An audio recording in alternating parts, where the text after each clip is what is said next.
Welcome back to Anusri tutorials. ఈరోజు మనం 10వ తరగతికి సంబంధించిన సాంఘిక శాస్త్రంలోని మొదటి పాఠం భారతదేశం భౌగోళిక స్వరూపాలు. ఇక్కడ సాంఘిక శాస్త్రాన్ని 2 పార్టులుగా డివైడ్ చేశారు, 2 భాగాలుగా. మొదటి దాని గురించి భారతదేశం అంటే మన దేశం గురించి, భౌగోళిక స్వరూపాలు, నదులు, మన ఉపాధులు, అన్నిటి శీతోష్ణ స్థితులు అన్నిటి గురించి ఇక్కడ మొదటి భాగంలో చదువుకుంటాం. రెండో భాగంలో వచ్చి ప్రపంచ యుద్ధాల తర్వాత భారతదేశం స్వాతంత్రం వచ్చిన తర్వాత ఎలా అభివృద్ధి చెందింది ఏంటి అనేది తర్వాత భాగంలో చదువుకుంటాం. ముందుగా మనం మొదటి పాఠంలోకి వెళదాము. భారతదేశం భౌగోళిక స్వరూపాలు ఎలా ఉంటుంది ఏంటి, ప్రపంచ పాఠంలో భారతదేశం ఎక్కడ ఉంది, దాని భౌగోళిక స్వరూపాలు ఎలా ఉంటాయి అని తెలుసుకుందాము.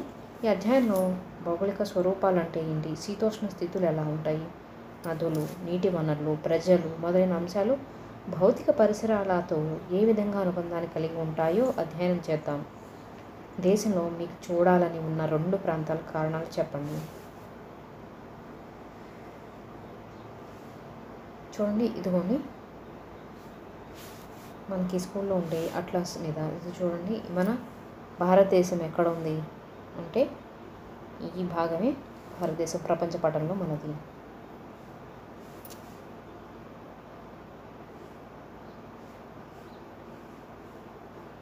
చూడండి, దాని యొక్క ఉనికి పైన ఇచ్చిన ప్రపంచ పటాన్ని పరిశీలించి భారతదేశ ఉనికిని కొన్ని వాక్యాలు రాయండి. అంటే సొంతంగా ఏ అక్షాంశ రేఖాంశాలను ఉపయోగించారు, ఇక్కడ ఏంటి అనేది చూడండి. ఇక్కడ మనది సువిశాలమైన దేశం కదా భారతదేశం. ఇది పూర్తిగా ప్రపంచ పటంలో దక్షిణార్ధగోళంలో ఉంటుంది. ఈ చూడండి అక్షాంశాలు రేఖాంశాలు కదా. ఉత్తర రేఖాంశాలు 68 డిగ్రీల నుంచి 9 డిగ్రీల తూర్పు అక్షాంశాల మధ్య ఉంటుంది. భారతదేశం ద్వీపకల్పం అన్న పదాన్ని తరచు కింద ఉపయోగిస్తామంటే మనకి 3 పక్కల నీళ్ళు ఉంటాయి, ఒక పక్క భూమి ఉంటుంది కాబట్టి ద్వీపకల్పం. అదే 4 వైపులా నీరు ఉంటే కనుక దాన్ని ద్వీపం అంటారు. పై పటం చూసి ఆర్కిటిక్ ఉత్తరంలో భారతదేశం ఉందని ఉంచుకోండి. అప్పుడు మీ జీవితంలో ఏ తేడాలు ఉంటాయి. అట్లాస్లో ఇందిరా పాయింట్ని గుర్తించండి. దీని ప్రత్యేకత ఏమిటి అంటున్నారు. ఆంధ్రప్రదేశ్ ఉత్తర అక్షాంశాల మధ్య తూర్పు అక్షాంశాల మధ్య ఏటి మధ్యలో ఉంది అని అంటున్నారు. మీరు కూడా కామెంట్ రూపంలో రాయండి. అది ఎక్కడ అనేది నేను తర్వాత మీకు ఆన్సర్ చెప్తాను. మీ అట్లాస్ ఇచ్చిన స్కేలు ఆధారంగా ఆంధ్రప్రదేశ్ తీర పొడవును కనుగొనండి అంటున్నారు. స్కేల్ పరంగా ఎందుకండి, 974 కిలోమీటర్ల తీర ప్రాంతం ఉంది మనకి. భౌగోళికంగా భారతదేశం ఉన్నత స్థితి శీతోష్ణ స్థితిలో ఎన్నో వైవిధ్యాలకు కారణమవుతుంది. దీనివల్ల అనేక రకాల వృక్ష జీవజాతులు ఏర్పడి వివిధ రకాల పంటలు పండించడానికి అనువైన పరిస్థితులు కల్పించబడ్డాయి. పొడవైన దీని తీర ప్రాంతం హిందూ మహాసముద్రంలోని దీని స్థానం వల్ల చేపలు పట్టడానికే కాకుండా అనేక వ్యాపార మార్గాలకు కూడా ఇది దోహదం చేస్తుంది.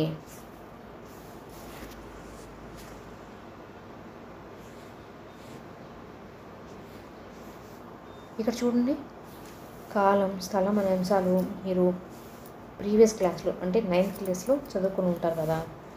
అట్లా సహాయంతో భారతదేశ రేఖాంశ విస్తరణ ఎంతో తెలుసుకోండి. భారతదేశానికి 82 డిగ్రీల 30 తూర్పు రేఖాంశానికి ప్రామాణికంగా రేఖాంశంగా పరిగణిస్తారు. ఇది అలహాబాద్ గుండా పోతుంది. దేని నుండి పోతుందంటే 82 డిగ్రీస్ అలహాబాద్ గుండా పోతుంది. భారతదేశ ప్రామాణిక కాలానికి IST ఇండియన్ స్టాండర్డ్ టైం దీన్ని ఆధారంగా తీసుకుంటారు. గ్రీన్విచ్ ప్రామాణిక కాలానికి GMT గ్రీన్విచ్ మీన్ టైం ఇది 5:30 గంటల ముందు ఉంటుంది.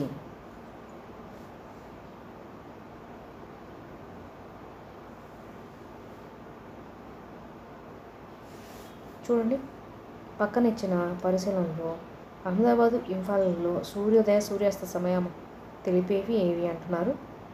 ఇదిగోండి, ఇక్కడ సూర్యోదయం. ఫస్ట్ అహ్మదాబాద్లో 5:59కే సూర్యోదయం అవుతుంది. ఇంఫాల్లో చూడండి 7:20కి అవుతుంది.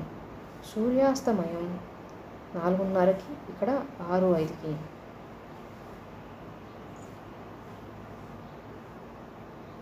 ఇక్కడ చూడండి అక్షాంశాలు రేఖాంశాలను మనకి ఇక్కడ స్పష్టంగా ఇచ్చారు.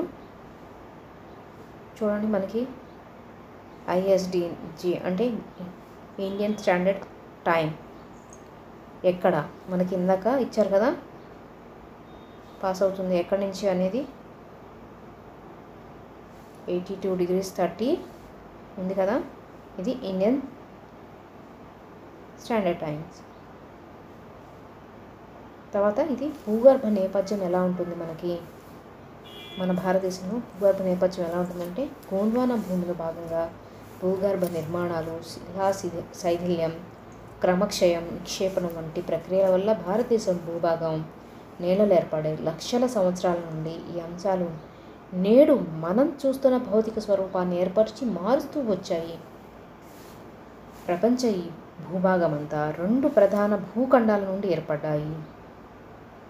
ఇవి అంగారా భూమి, గోండ్వానా భూమి. గుర్తుంచుకోండి, ఇవి బిట్స్గా ఉపయోగపడతాయి. ఏ 2 ప్రధాన భూఖండాల నుంచి ఏర్పడ్డాయి అంటే అంగారా భూమి, గోండ్వానా భూమి. అంగారాని ఇంకొక పేరుతో లారేసియా అంటారు. భారతదేశ ద్వీపకల్పం గోండ్వానా భూభాగంలోనిది. 20 కోట్ల సంవత్సరాల క్రితం గోండ్వానా భూభాగం ముక్కలుగా విడిపోయి భారతదేశ ద్వీపకల్ప ఫలకం ఈశాన్య దిశగా పయనించి చాలా పెద్దదైన యురేసియా ఫలకం అంగారా భాగంతో ఢీకొంది. ఇలా ఢీకొనడం వల్ల, తీవ్ర ఒత్తిడి వల్ల లక్షల సంవత్సరాల క్రమంలో ముడతపడే ప్రక్రియ పర్వతాలు ఏర్పడ్డాయి. ఇప్పుడు మనం చూస్తున్న హిమాలయాలు ఈ ప్రక్రియ వలనే ఏర్పడినవే. ద్వీపకల్ప పీఠభూమిలో ఉత్తర అంచులు పగిలిపోవడం వల్ల ఒక పెద్ద లోయ ఏర్పడింది. కాలక్రమేణా ఈ లోయ ఉత్తరాది నుంచి హిమాలయ నదులను, దక్షిణాది నుంచి ద్వీపకల్ప నదులను తెచ్చిన ఒండ్రుమట్టితో మేట వేసింది. దీని ఫలితంగా భారతదేశంలో విస్తారమైన ఉత్తర సమతల మైదాన ప్రాంతాలు ఏర్పడ్డాయి. భారతదేశ భూభాగంలో ఎంతో వైవిధ్యం ఉంది.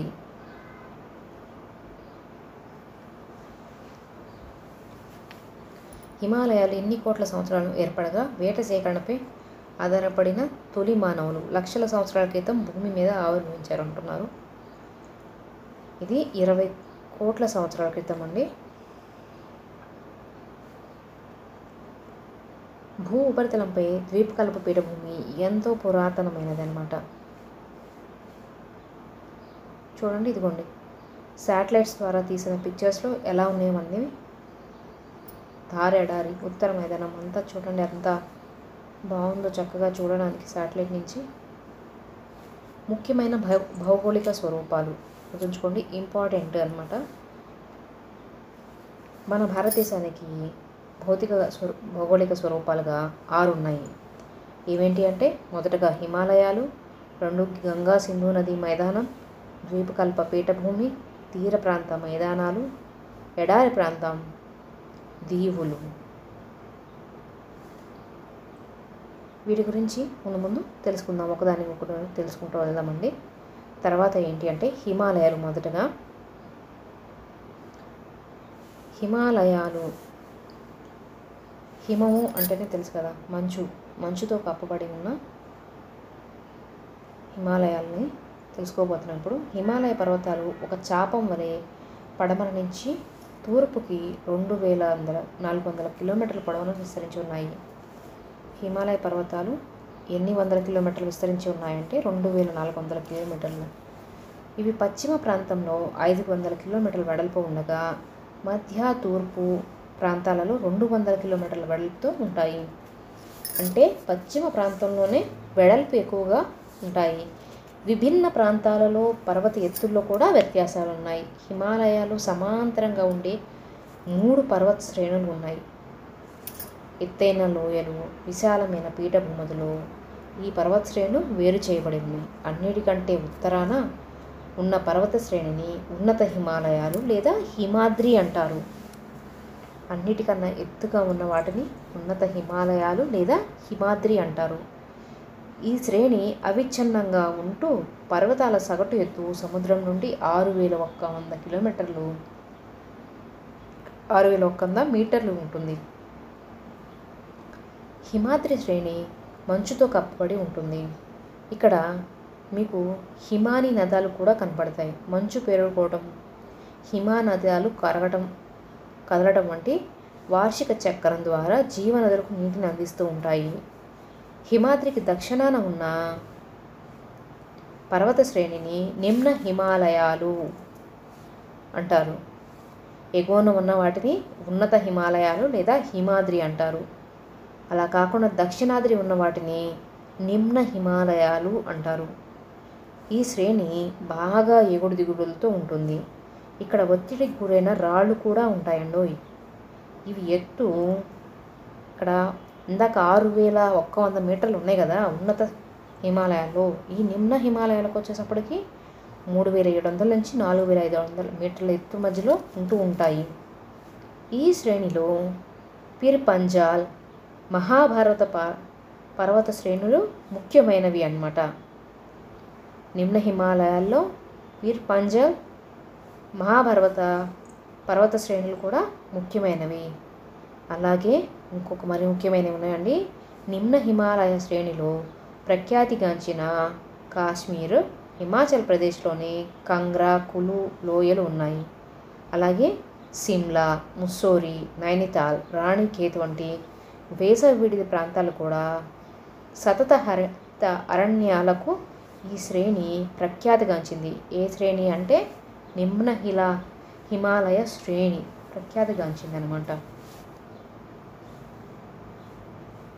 తర్వాత ఇక్కడ చూడండి, మనకి ఒక దృశ్యం కనిపిస్తుంది కదా. దక్షిణ భారతదేశం వైపు నుంచి హిమాలయ దృశ్యాలు, టిబెటన్ వైపు హిమాలయ దృశ్యాలతో వీటిని పోల్చండి అంటున్నారు. ఈ చిత్రాలలో చూడండి, హిమాలయాల్లో ఉండే విభిన్న వృక్షజాలాన్ని సూచిస్తున్నాయి.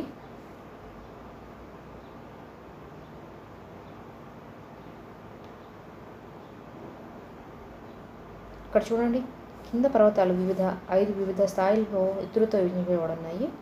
చూడండి వాటికి కూడా ఎలా ఉన్నాయో. ఇదిగోండి ఈ ఫోటోలో ఉంది కదా, చూడండి చిత్రం. Level 1, level 2, level 3, level 4, level 5 అని ఇచ్చారు. ఇక్కడ క్లియర్గా చూస్తే అర్థమవుతుంది.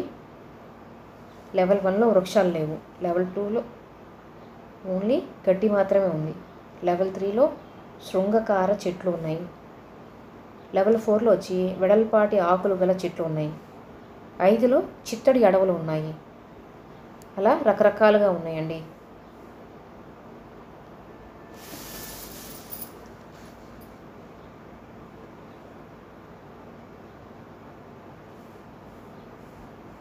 చూడండి, హిమాలయాల్లో అన్నిటికంటే దక్షిణాన ఉన్న శ్రేణి శివాలిక్ శ్రేణి అంటారు. దక్షిణాన ఉన్న శ్రేణిని శివాలిక్ శ్రేణి అంటారు. శివాలిక్ శ్రేణి 10 నుంచి 50 కిలోమీటర్ల వెడల్పులో ఉంటుంది. దీంట్లో పర్వతాల ఎత్తు 900 నుంచి 1100 మీటర్ల మధ్యలోనే ఉంటుంది. ఈ శ్రేణిని వేరు ప్రాంతాల్లో వేరు పేర్లతో పిలుస్తారు. జమ్మూలో అయితే జమ్మూ కొండలోని, అరుణాచల్ ప్రదేశ్లో అయితే మిష్మి కొండలోని, అస్సాంలో కచార్ అని రకరకాల పేర్లతో పిలుస్తూ ఉంటారండి. ఈ ప్రాంతంలో పెద్ద రాళ్ళు, ఒండ్రు మట్టి ఉంటుంది. నిమ్న హిమాలయ, శివాలిక్ శ్రేణుల మధ్య ఉండే లోయలను స్థానికంగా డూన్ అంటారు.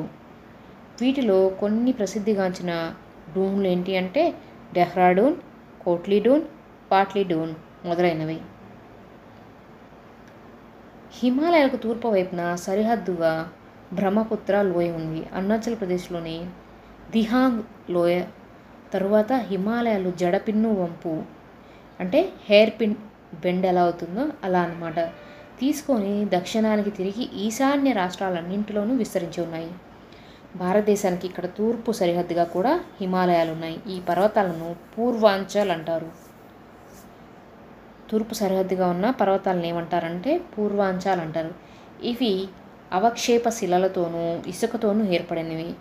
ప్రాంతీయంగా పూర్వాంచల్ పర్వతాలను పాట్కాయ్ కొండలు, నాగా కొండలు, మణిపురి కొండలు, ఖాసీ కొండలు, మిజో కొండలు అని అంటారన్నమాట. చూడండి, పూర్వాంచ పర్వతాలను రకరకాల పేర్లతోటి పిలుస్తారు. ఇవి చాలా గుర్తుపెట్టుకోండి. వీటిని కూడా ఒక ఇంపార్టెంట్ బిట్గా వస్తుంది.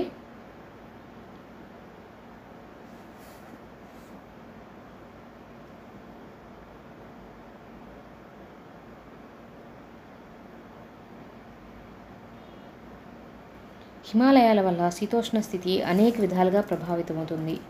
అది ఎలాగో తెలుసుకుందాం ఇప్పుడు. ఇవి భారతదేశ ఉత్తర సరిహద్దులో రక్షణ కవచాలుగా ఉండి తీవ్ర చలికాలంలో మధ్య ఆసియా నుండి వచ్చే చల్లటి గాలులను అడ్డుకుంటాయి. వేసవిలో వర్షాలకు పశ్చిమ కనుమలు దాటిన తర్వాత ఋతుపవన తరహా శీతోష్ణ స్థితికి హిమాలయాలే కారణం. అవి లేకపోతే ఉత్తర ప్రాంతం పొడిగా ఉండేది. హిమానీ నదాల నుంచి నీళ్లు అందడంతో హిమాలయ నదులు సంవత్సరం పొడవునా నీళ్లు కలిగి ఉంటాయి. నదుల నుంచి, కొండల నుంచి కిందకి తెచ్చే ఒండ్రు మట్టి వల్ల మైదాన ప్రాంతాలు చాలా సారవంతంగా మారాయి. తర్వాత గంగా సింధు మైదానం. ఇప్పుడు మనం హిమాలయాల గురించి తెలుసుకున్నాం కదా. హిమాలయాల్లో 3: ఒకటి ఉన్నత హిమాలయ శ్రేణి, తర్వాత నిమ్న హిమాలయ శ్రేణి, తర్వాత శివాలిక్ శ్రేణి అన్నమాట. మూడోది శివాలిక్ శ్రేణి. వీటి గురించి తెలుసుకున్నాం కదా. ఉన్నతంలో అయితే 6100 మీటర్ల ఎత్తులో ఉంటుంది పర్వతాలన్నీ. అదే నిమ్నంలో అయితే 3100 నుంచి 4500 వరకు మీటర్ల ఎత్తులో ఉంటాయి. అదే శివాలిక్లో అయితే 900 నుంచి 1100 మీటర్ల ఎత్తు మాత్రమే ఉంటాయి. గంగా సింధు నది మైదానం గురించి ఇప్పుడు మనం తెలుసుకుందాం. హిమాలయాల వరకు అయిపోయింది కదా.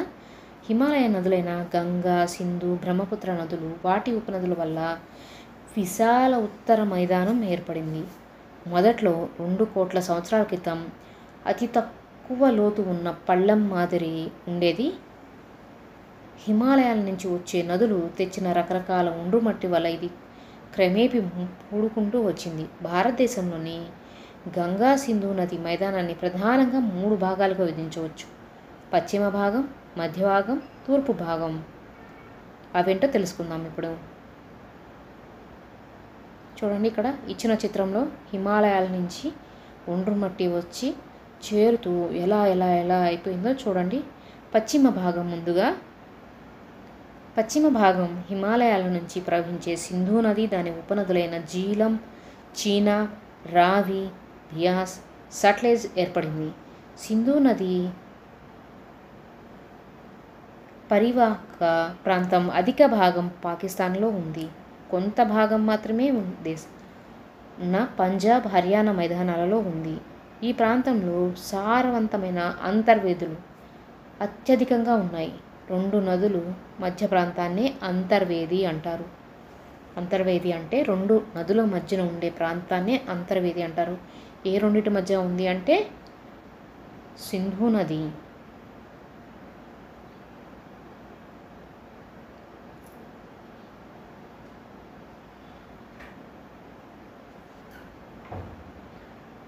తర్వాత మధ్య భాగం గంగా మైదానంగా ప్రఖ్యాతి పొందింది. ఇది గగ్గర్ నది నుంచి ఇది తీస్టా నది వరకు విస్తరించి ఉంది. ఈ భాగం ప్రధానంగా ఉత్తరప్రదేశ్, బీహార్ రాష్ట్రాల్లోనూ, కొంత హర్యానాలోను, జార్ఖండ్, పశ్చిమ బెంగాల్ రాష్ట్రాల్లో కూడా ఉంది. ఇక్కడ గంగా, యమునా నదులు, వాటి ఉపనదులైన సోను, కోసి వంటివి కూడా ప్రవహిస్తాయి. తర్వాత తూర్పు భాగం ప్రధానంగా అస్సాంలోని బ్రహ్మపుత్ర లోయలో ఉంది. ఇది ప్రధానంగా బ్రహ్మపుత్ర నది వల్ల ఏర్పడింది. హిమాలయ నదులు కిందకి ప్రవహించే క్రమంలో రాళ్ళు, గులరాళ్ళు వంటిని శివాలిక్ పర్వతాల భాగంలో 8 నుంచి 16 కిలోమీటర్ల సన్నని మేకలాగా నిక్షేపణ చేస్తాయి. ఈ భూస్వరూపాన్ని భాబర్ అంటారు. ఇది బాగా స్వచ్ఛందంగా అంటే పోరస్ ఉండి చిన్న నదులు, వాగులు కింది నుండి ప్రవహించి కింది ప్రాంతంలో మళ్ళీ బయటకు ప్రవహిస్తాయి. దీనివల్ల చిత్తడి నేలలు ఏర్పడతాయి. ఇక్కడే టెరాయి ప్రాంతం అంటారు. ఒకప్పుడు తరాయి ప్రాంతంలో దట్టమైన అడవులు. ఇదిగోండి ఇక్కడ చూడండి, ఇలా అస్సాంలోని బ్రహ్మపుత్ర లోయలో ఒక గ్రామం ఎలా ఉందో చూడండి. వైవిధ్యభరితమైన వన్యప్రాణులు ఉండేవి. అయితే భారతదేశ విభజన సమయంలో వలస వచ్చిన వాళ్ళ కోసం తరాయి ప్రాంతంలో చాలా వరకు అడవులను తొలగించి వ్యవసాయ భూములుగా మార్చారు. తరాయి ప్రాంతానికి దక్షిణ భాగంలో మెత్తటి ఒండుమట్టితో ఉండే ప్రాంతాలు ఏర్పడ్డాయి. తర్వాత మనం ఇప్పుడు గంగా సింధు నది మైదానం చూసాము. గంగా సింధు ఓవరాల్గా చూసుకుంటే మనం సింధు నదికి ఈ రెండు నదుల మధ్య ఉండేదాన్ని అంతర్వేది అంటారు. రెండు నదుల మధ్య ఏదైతే భూభాగం ఉంటుందో దాన్ని అంతర్వేది అంటారు.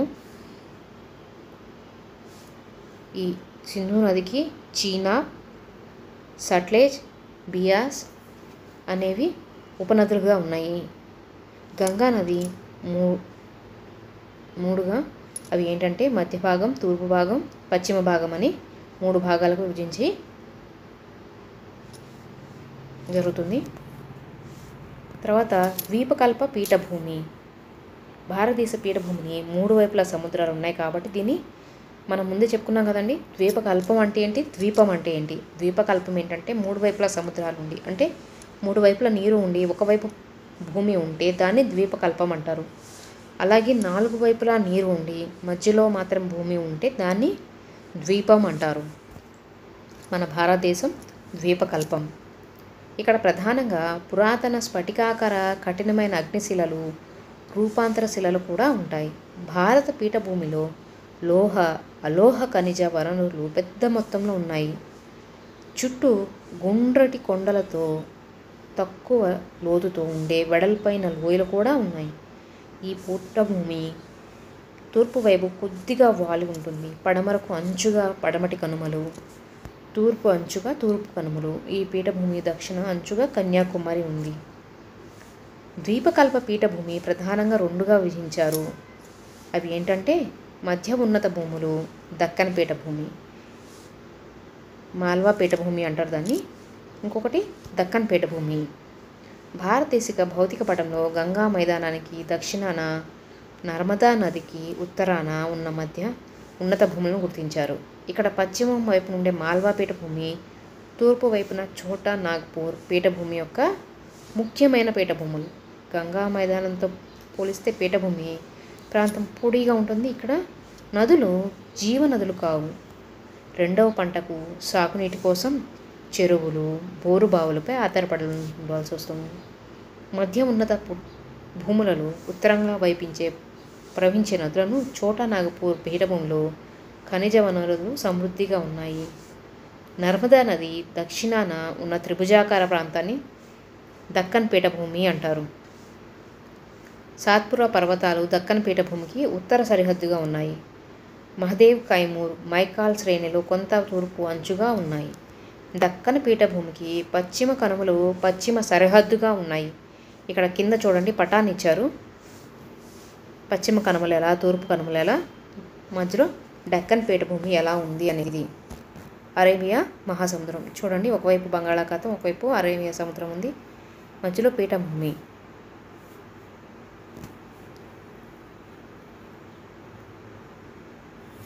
తూర్పు కనుమలు తూర్పు సరిహద్దుగా నీలగిరి పర్వతాలు దక్షిణ సరిహద్దుగా ఉన్నాయి. పడమటి కనుమలు పడమటి తీరానికి సమాంతరంగా ఉన్నాయి. అవిచ్ఛిన్న శ్రేణులుగా ఉండి మధ్యలో కొన్ని కనుమలు తీర ప్రాంత మైదానాలకు ప్రవేశ ద్వారంగా ఉంటాయి. తూర్పు కనుమల కంటే పడమటి కనుమలు ఎత్తు తక్కువగా కూడా ఉంటాయి. ఇక్కడ చూడండి, పడమటి కనుమలు 1600 కిలోమీటర్ల దూరం పొడవునా ఉన్నాయన్నమాట. గూడలూరు వద్ద నీలగిరి పర్వతాలు పడమటి కనుమలను కలుస్తాయి. ఇవి 2000 మీటర్లు ఎత్తుకు వరకు ఉంటాయన్నమాట. అలాగే ఇక్కడ ప్రఖ్యాతిగాంచిన వేసవి విడిదైన ఉదగ మండలం నీలగిరి పర్వతాల్లో ఉంది. అంటే దీనిని ఊటీ అంటారు. ఉదగ మండలాన్ని ఊటీ అంటారు. ఈ నీలగిరి పర్వతాల్లో ఎత్తైన శిఖరం దొడబెట్ట, అనైముడి, పళని అంటేనే తమిళనాడు, కాడమం కేరళ కొండలు పడమటి కనుమల నుండి తర్వాత ఇక్కడ మహానది ఉంది కదా, మహానది లోయ నుంచి దక్షిణ నీలగిరి పర్వతాల వరకు తూర్పు కనుమలు విస్తరించి ఉన్నాయి. అయితే తూర్పు కనుమలు సగటున 900 మీటర్లను మించి ఉండవు అవి. ఇక్కడ తూర్పు కనుమలు ఎత్తైన పర్వతం ఆరోమకొండ చింతపల్లి ఆంధ్రప్రదేశ్ దగ్గర ఉంది. దీని ఎత్తు మాత్రం 1680 మీటర్లు ఎత్తుందండి. ఇది మొన్న ఈ మధ్య నేను మన కమ్యూనిటీలో ఒక క్వశ్చన్గా అడిగానండి. తూర్పు కనుమలు ఎత్తైన పర్వతం లేదా కొండ అనుకోండి. దానిలో ఆరోమకొండ, నాగకొండ అలా 4 ఆప్షన్స్ ఇచ్చాను. అందులో ఇది రైట్ ఆప్షన్ అండి.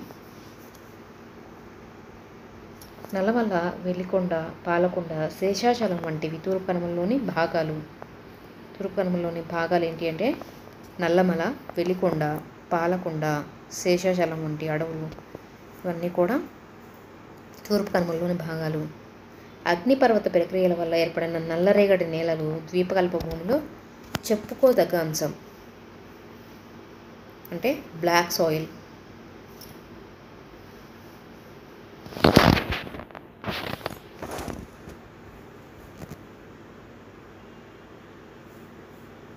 తర్వాత థార్ ఎడారి. మనం పీఠభూమి గురించి కూడా చెప్పేసుకున్నాం కదండి. అంటే అందులో పశ్చిమ కనుమలు, తూర్పు కనుమలు, వాటి సగటు ఎత్తు ఎంత ఉన్నాయి. తూర్పు కనుమలో ఎత్తైన శిఖరం ఆంధ్రప్రదేశ్లోని విశాఖ జిల్లాలోని ఆరోమకొండ 1680 మీటర్లు ఎత్తుంది. ఇప్పుడు మనం థార్ ఎడారి గురించి. ఇవి ఆరావళి పర్వతాల వర్షఛాయ ప్రాంతంలో థార్ ఎడారి ఉందండి. థార్ ఎడారి ఎక్కడ ఉంది అంటే వర్షఛాయ ప్రాంతం ఆరావళి పర్వతాల దగ్గర ఉంది. కాబట్టి ఇక్కడ వర్షపాతం తక్కువ. సంవత్సర వర్షపాతం వచ్చి 100 నుంచి 150 మిల్లీమీటర్లే ఉంటుంది. ఎడారిలో ఎత్తు పొలాలతో ఉండి ఇసుక మైదానం ఉండి అక్కడక్కడ శిలాయమయమైన బోడిగుట్టలు ఉంటాయి. రాజస్థాన్లోని భాగం ఎడారి విస్తరించి ఉంది. ఇక్కడ శుష్క వాతావరణం ఉంటుంది. చెట్లు తక్కువ. వర్షాకాలంలో వాగులు ఏర్పడి ఆ కాలం అయిపోవడంతోనే కనుమరుగైపోతాయి. ఈ ప్రాంతంలో ఉన్న ఒకే ఒక్క నది లూని, ఎడారుల్లో ప్రవహించే నది. కాలువల్లోని నీరు సముద్రాన్ని చేరకుండా సరస్సుల్లోనికే ప్రవహిస్తాయి. దేశంలోని అత్యంత పొడవైన ఇందిరాగాంధీ కాలువ 650 కిలోమీటర్లు థార్ ఎడారికి నీళ్లు అందిస్తుంది. దీని కారణంగా ఎడారి ప్రాంతంలో ఎన్నో హెక్టార్ల భూమి సాగులోకి వచ్చింది. చూడండి ఎడారిలో ఆవాస ప్రాంతం ఎలా ఉంటుందో. మనం ఇప్పుడు వరకు హిమాలయాలు చదువుకున్నాము, అలాగే గంగా సింధు నది మైదానం చదువుకున్నాము, దక్కన్ పీఠభూమి చదువుకున్నాము. ఇప్పుడు థార్ ఎడారి అయిపోయింది. తర్వాత తీర మైదానాల గురించి చదువుకోబోతున్నాం మనం. ద్వీపకల్ప పీఠభూమి దక్షిణ భాగంలో పశ్చిమాన అరేబియా మహాసముద్రం వెంట తూర్పున బంగాళాఖాతం వెంట సన్నటి తీర ప్రాంత మైదానాలు ఉన్నాయి. పడమటి తీర మైదానం రాన్ ఆఫ్ కచ్ వద్ద మొదలయ్యి కన్యాకుమారి వరకు ఉంటుంది. అదే తూర్పు తీర మైదానం పడమటి తీర మైదానం కంటే వెడల్పు తక్కువ ఉంటుంది. ఈ తీర ప్రాంత మైదానం ఎత్తు పొలాలుగా ఉండి కొండలతో వేరు చేయబడి ఉంటుంది. దీనిని 3 భాగాలు ఉంచవచ్చు. కొంకణ్ ఇది ఉత్తర భాగం, మహారాష్ట్ర గోవాలలో విస్తరించి ఉంటుంది. కెనరా తీర ప్రాంతం ఇది మధ్య భాగం, కర్ణాటకలోని తీరం దీని కిందకు వస్తుంది. 3వ భాగం ఏంటంటే మలబార్ తీర ప్రాంతం, ఇది దక్షిణ భాగం, కేరళ రాష్ట్రంలో ఉంటుంది. బంగాళాఖాత తీర ప్రాంత మైదానాలు వెడల్పుగా ఉండి అధిక ఉపరితలం కలిగి ఉంటాయి. ఇది ఒడిశాలో మహానది నుంచి మొదలై తమిళనాడులోని కావేరీ డెల్టా వరకు విస్తరించి ఉంటుంది.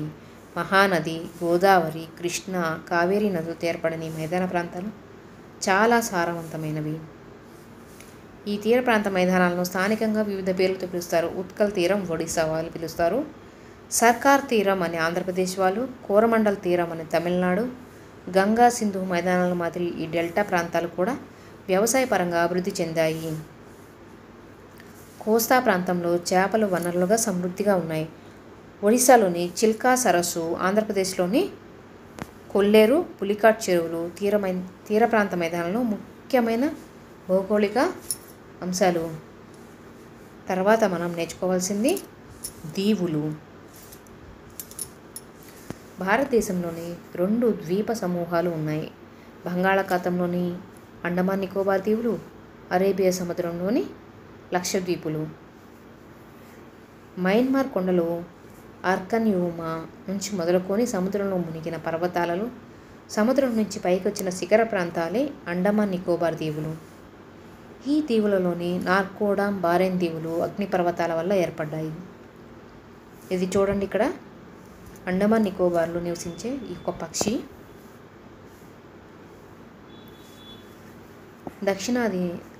భారత దక్షిణాది అంచు నికోబార్ దీవులోని ఇందిరా పాయింట్ దగ్గర ఉంది.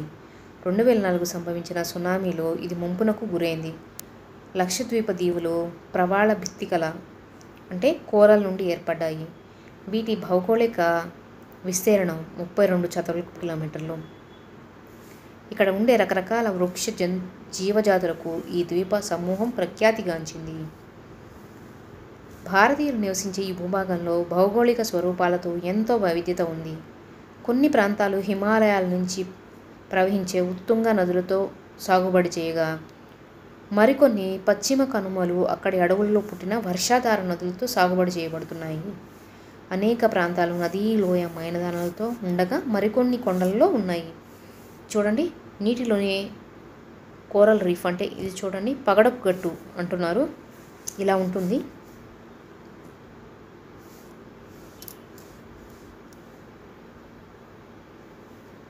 చూడండి, మనం ఇక్కడ కీలక పదాలు ఏమేంటి అంటే జీవనది, ద్వీపకల్పం, కోరల్, డూన్, అంగారా భూమి, గోండ్వానా భూమి. ఈ 2 భూముల వల్లే మన భారతదేశం ఏర్పడింది. అలాగే శివాలిక్ అనేది హిమాలయాల్లోని 3వ శ్రేణి. దీంట్లో పూర్వాంచల్, లారేసియా. ద్వీపకల్పం అంటే మనకి 3 వైపులా నీరు ఉండి ఒకవైపు భూమి ఉంటుంది కాబట్టి ద్వీపకల్పం అంటారు. కోరల్ అనేది మనం ఇప్పుడు చదువుకున్నాం కదా చివరలో, ఇదిగోండి పగడపు గట్టు. డూన్ అంటే కొండలు, ఎత్తు తక్కువలు, ఎత్తు పొలాలు ఉంటాయి కదా, వాటిలో వాటిని డూన్లు అంటారు. ఆ డూన్లు డెహ్రాడూన్ ఒకటి, కోట్లా డూన్. అలా జీవనది అంటే ఎప్పుడు నీరు ప్రవహిస్తూ ఉండేది, దాన్ని జీవనది అంటారు.